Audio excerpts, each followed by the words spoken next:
In this video, you'll learn about why we want the things we want and how to want more effectively. And now this is kind of a summary of a book written by Luke Burgis called Wanting, the Power of Mimetic Desire in Everyday Life. And that draws on the theories of Rene Girard, who developed a theory of mimesis. And this is really saying, when you think about the idea of both of these, mimesis is this theory that describes how our desires. So this is distinct in that it's the things that we want beyond like our basic needs for food, water, sex, social connection, that these don't really, if you think about it, develop spontaneously or organically. Like we don't really instinctually know what to want beyond those basic needs. So what we understand is that wanting in large part comes from modeling the desires of others. So desire is ultimately a social phenomenon more than anything, because to know what to want is far harder and more complex than to know what to need. And so we'll start to break this down. So we start with the understanding that we use models, so people or characters, to better understand what is worth wanting, and we engage in a subtle imitation process with them known as mimesis. So this is the term, again, coined by Girard, that talks about how we use models in this way. And he says that kind of like gravity is fundamental to physics, mimesis is fundamental to our understanding of kind of psychology and the human conditions.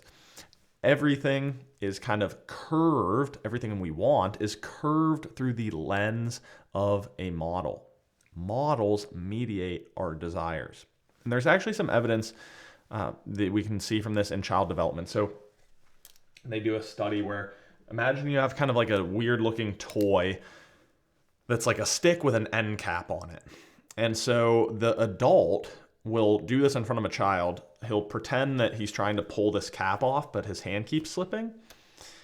And then they'll give the toy to the child, and the child just kind of easily pulls the cap off. What's going on there? Well, this is a subtle distinction, but it's quite important, is that the child is not mimicking the action, but the intent behind the action.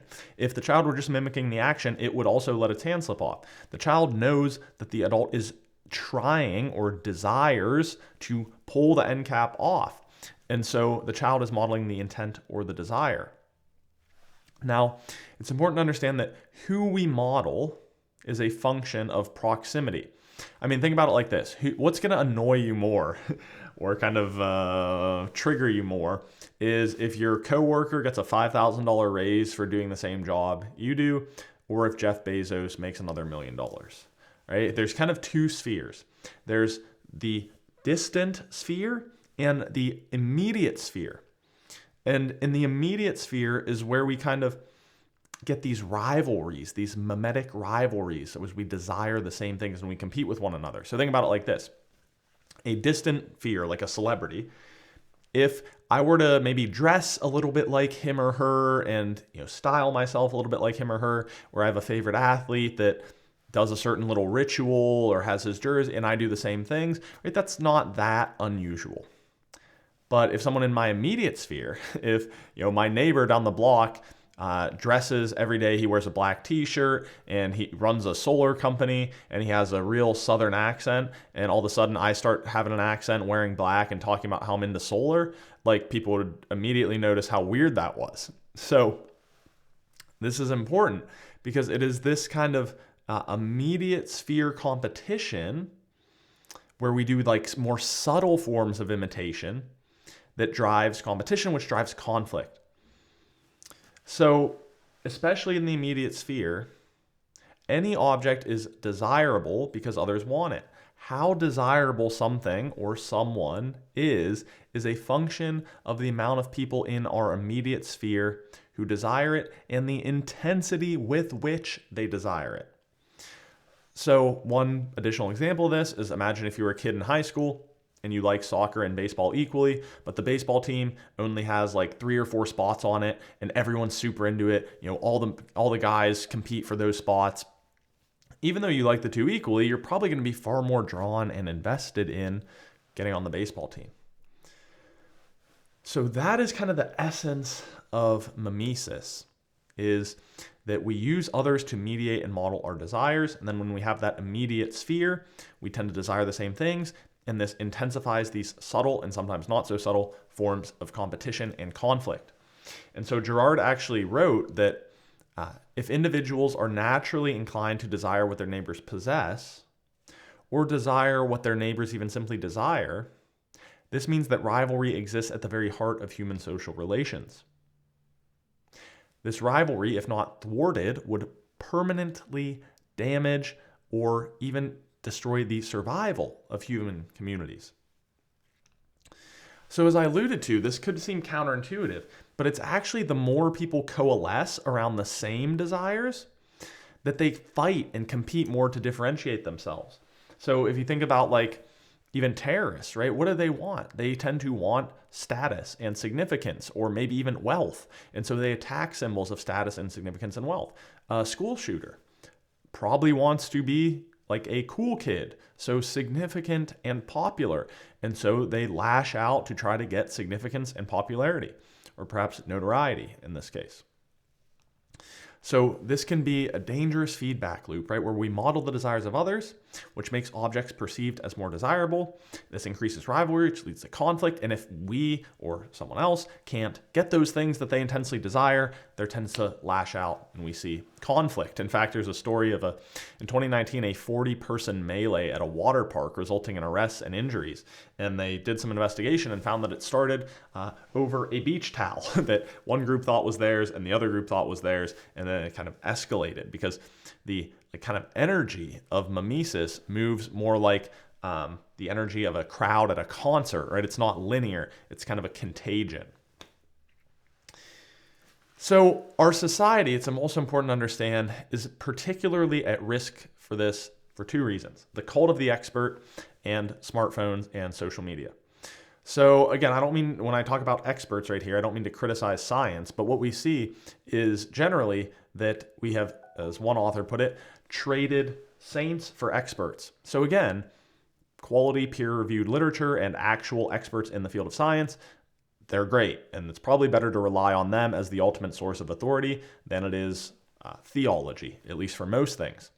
But the question becomes, what is our basis for taking a source as authoritative? Is it because we fact-checked everything they say? Is it because the editors at the New Yorker said that it's true? Is it because they have 1 million followers on social media and they're checkmark verified? The problem is expertise and authority are also highly mimetic. Once you convince a few people who we already perceive as expert authorities that you are an expert authority, then by mimesis, you become an expert authority.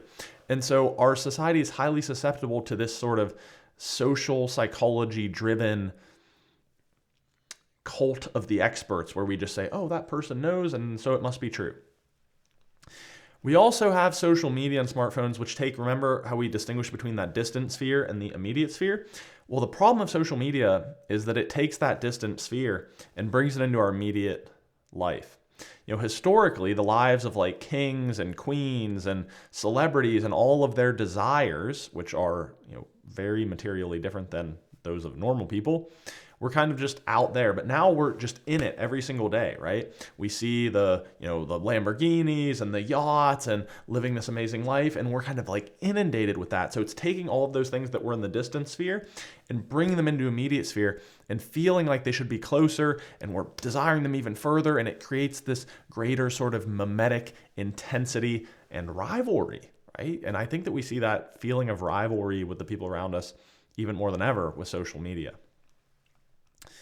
So, summarizing this point, the big lesson here is that mimesis is a theory that drives what we want, because it's not instinctual, right? Beyond food, water, sex, shelter, some social connection, basic biological needs, you almost have to figure out what to desire. And what tends to happen is that distant sphere influencers kind of shape some of the desires we want, and then immediate sphere influencers have a greater impact on the things we want. You can imagine that if you live in a neighborhood where everyone wants to have this certain type of job, live in a house just like this, and drive this certain type of car, right? Those intensities are magnified Because remember, we said that how much we desire a certain object is a function of how much the people around us desire it, the intensity with which they desire it, and how many of them desire it. And so the lesson here is to first have awareness of how desires emerge and who your models are. And second, we can start to manage this or navigate it more skillfully. And I'll give you a few tools to do that. The first is disruptive empathy, which means that if you're in one of these conflicts, that you stop and acknowledge the humanity of the other person. And a good way to do this is connecting through stories of past experiences. And particularly when those experiences are challenging. There's a quote I love that says, "If we could read the secret history of our enemies, we should find in each man's life sorrow and suffering enough to disarm all hostility." There's a good story in the Bible where they were going to throw stones at this woman, and Jesus said, "Let ye who has never sinned cast the first stone." This was called disruptive empathy, because what happened is everyone realized that they too were not perfect and they had made mistakes. In the other example I gave of the shared suffering, right? You can imagine if someone says, "Oh, I know I went through this really hard time," and you had a similar experience, you can connect and empathize and have some compassion for them. And that breaks you out of your intense competition. The second one is taking back your desires and doing practices that build awareness of what you truly want.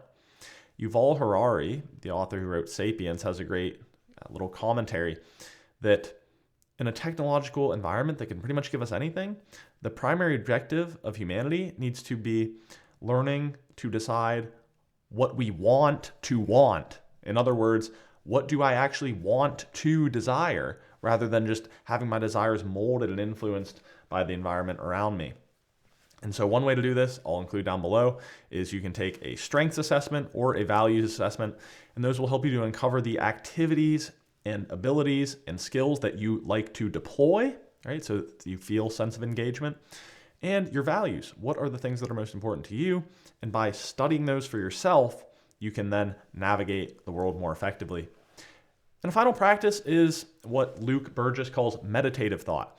So you can distinguish between kind of calculated, linear, analytical thinking, how do you get from A to B in the best way possible, or a less structured, more kind of emergent, synthesis, intuitive thought, kind of like discernment, where you're sort of sitting and processing and thinking a bit deeply, but not in such a rigid and logical way.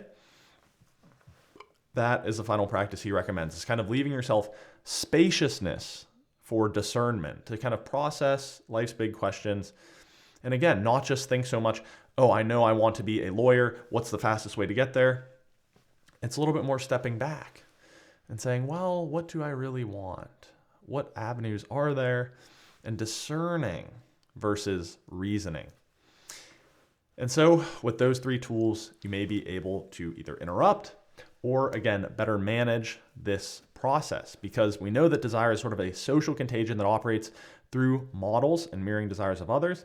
It can be a dangerous force, both personally and as a whole, and so it must be managed carefully. So I hope this video helps you to deepen your understanding of happiness and a bit of psychology. Here's a video that YouTube suggests you'll like.